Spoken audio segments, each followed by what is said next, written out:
Olá pessoal, eu sou o professor Nilo Diniz e a nossa aula de história de hoje é sobre os períodos da Grécia Antiga.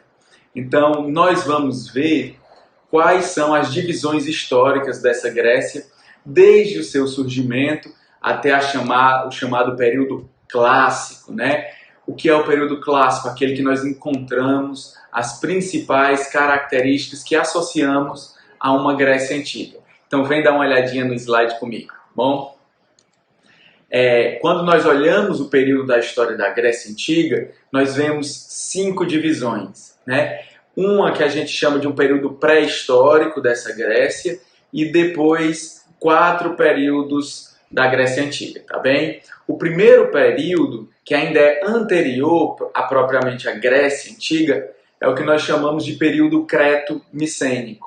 Esse período é formado por essas duas civilizações, né? A civilização de Creta e de Micenas, e muitos autores não consideram o primeiro período da história grega, porque nem todos aqueles povos invasores que nós estudamos na aula passada chegaram nesse momento na Grécia Antiga.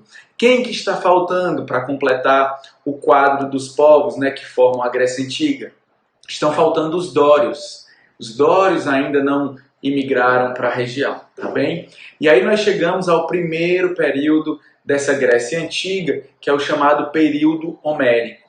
O período homérico, que vai de 1100 a.C. até 800 a.C., ele se inicia justamente com a chegada dos dórios. É com a invasão dos dórios que nós temos alguns movimentos, né, de fundação de novas colônias gregas e tudo mais. A gente vai já entender isso, tá bem?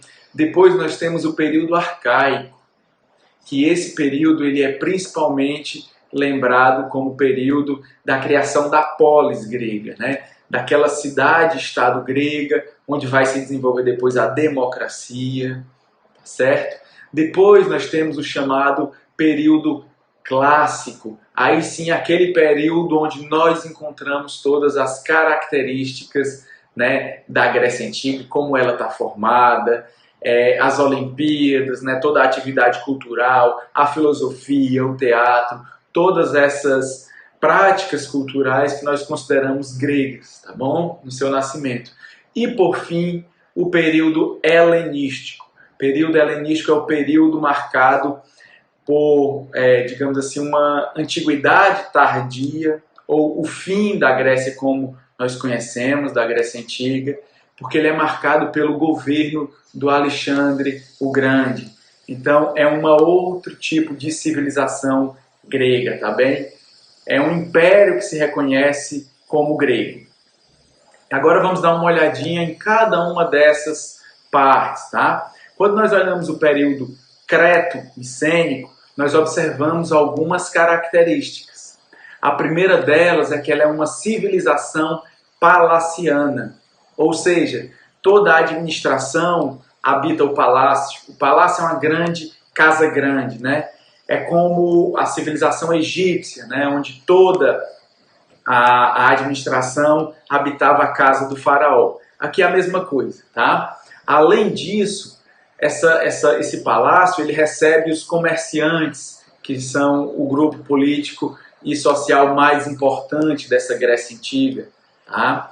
E é o lugar onde também se pratica o artesanato, então os artesãos também habitam esses palácios. Como a maior parte da vida pública acontece no palácio, nós chamamos de uma sociedade palaciana. Essa sociedade também se baseava no comércio marítimo como a principal atividade, tá? Então ela era uma sociedade comercial marítima de palácios. E havia duas principais cidades na chamada civilização creto-micênica, que era a cidade de Knossos e a cidade de Micenas. Nesse lugar também o rei ele era uma espécie de chefe religioso, chefe político, chefe da justiça. Então era aquela figura autoritária, aquela figura central, tá bem? E esse rei ele era chamado de Minos.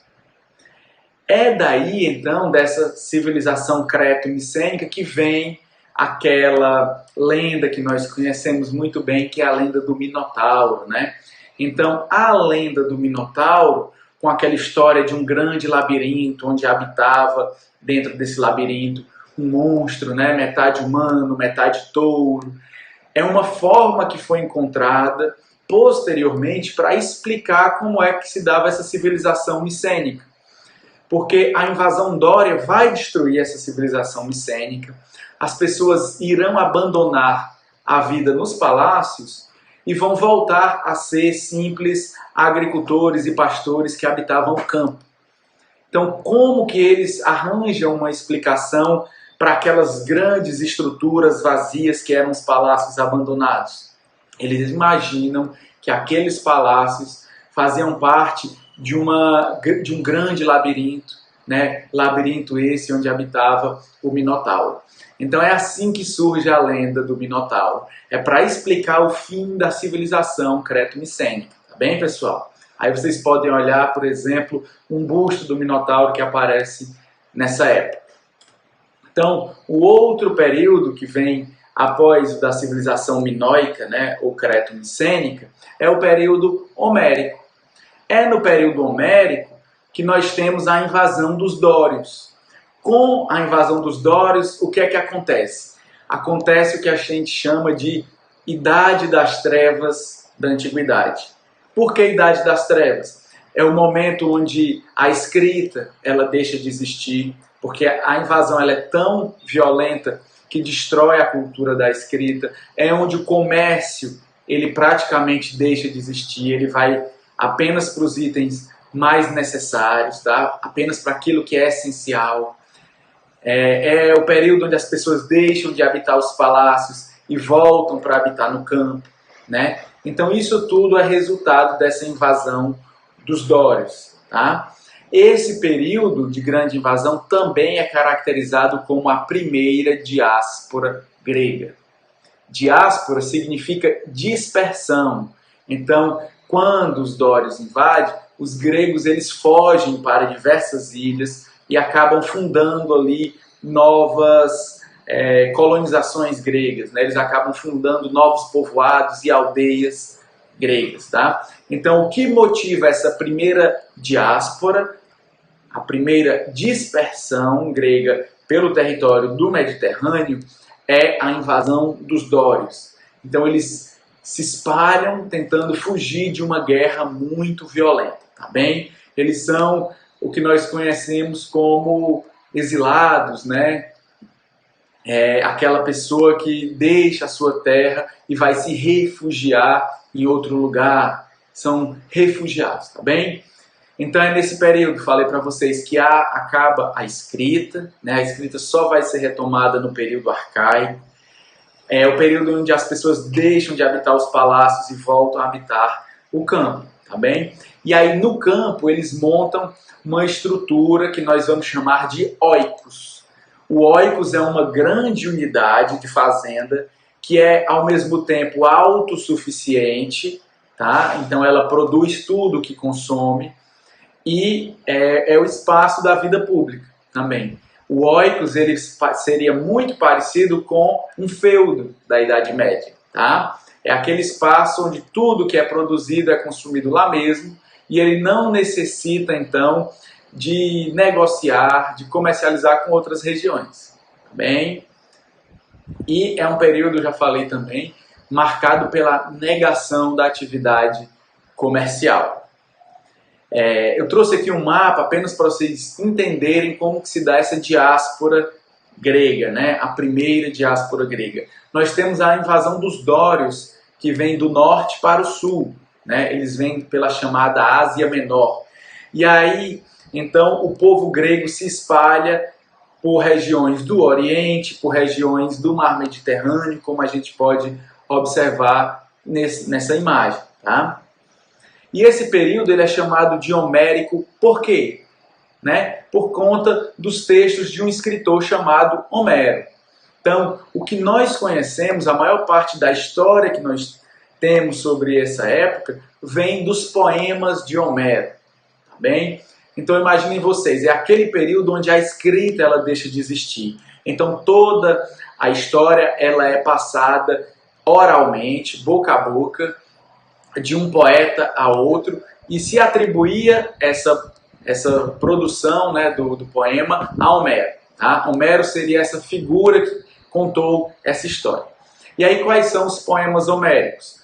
São 2 poemas. Nós temos a chamada Ilíada, que é uma série de poemas que contam a história da Guerra de Troia, como que se deu essa guerra, por que que ela ocorreu, tá? E outro poema chamado Odisseia, que conta a história de um dos reis que lutaram na Guerra de Troia, voltando para casa. Então existe a história da guerra e a história do retorno para casa. Bem, esse rei é Ulisses. Essas leituras elas são muito interessantes. Se vocês tiverem a oportunidade de assistir algum filme, de ler sobre os poemas de Homero, vocês vão ver o quanto isso é bonito, é cheio de imagens que mexem com a nossa imaginação, tá bem? Algumas figuras, como o Ciclope, vem daqui, né? Como as sereias, tudo isso vem desses poemas homéricos, tá bom? Já o período arcaico é aquele período onde se funda as cidades-estado, né? Essas cidades-estado vão receber o nome de polis. Qual é a razão da fundação das cidades-estado, pessoal? Então essas cidades, elas aparecem num seguinte movimento. Depois da invasão dos dórios, com o tempo há uma retomada da vida comercial, há uma retomada da vida urbana, tá? E aí as pessoas começam a viver em cidades. E essas cidades são cidades-estado porque cada cidade possui a sua própria forma de governo, a sua própria forma de administração, o seu próprio chefe, tá bom? Então, é nesse período também que nós vamos ter a chamada segunda diáspora grega, ou segunda dispersão. Essa já não é ocasionada por conta de guerras. Os gregos eles não vão sair do seu território como refugiados, mas eles vão sair para colonizar novos espaços. Existe um crescimento populacional muito grande no momento em que existe a retomada da vida urbana e do comércio, né? E esses gregos, então, eles vão fundar novas cidades para melhorar a sua atividade comercial, para procurar novas terras para essa população que cresceu. Então, o segundo movimento de diáspora grega, ela é ocasionada por um aumento natural da população e das atividades comerciais e agrícolas, tá bem? Então, é nesse período que nós vamos ter a formação da polis. E essa polis ela era construída, ela era formada pelo quê? Ela era formada por 3 espaços: pela Ágora, pela Acrópole e pela Cora. A Ágora era esse espaço que nós vemos aqui na segunda imagem, um espaço mais baixo, o espaço onde ocorria a vida pública. Era lá onde eles se encontravam para tomar as decisões da cidade, era lá onde eles tomavam as decisões políticas, praticavam o comércio e tudo mais. Já a Acrópole era a parte alta dessa cidade, era a parte mais fortificada e mais protegida da cidade, onde ficavam justamente os prédios religiosos. Era lá onde se praticavam os cultos aos diversos deuses, onde ficava o centro religioso da cidade também. E, por último, a Cora era justamente o espaço rural que envolvia também essa cidade. Era o espaço onde havia a produção de alimentos, a criação de animais, onde boa parte da população também habitava no campo e por aí vai. Então essa é a formação da polis, né? Um espaço público chamado de Ágora, um espaço religioso chamado de Acrópole e o espaço para a produção de alimentos e animais chamada de Cora, tá bem? Essa aqui é a divisão do período da história da Grécia. Espero que vocês tenham compreendido, né? Se não compreendeu, assiste novamente o vídeo, retoma a explicação, tá bem? Dá uma olhadinha no livro didático que eu tenho certeza que vocês vão conseguir, tá bom?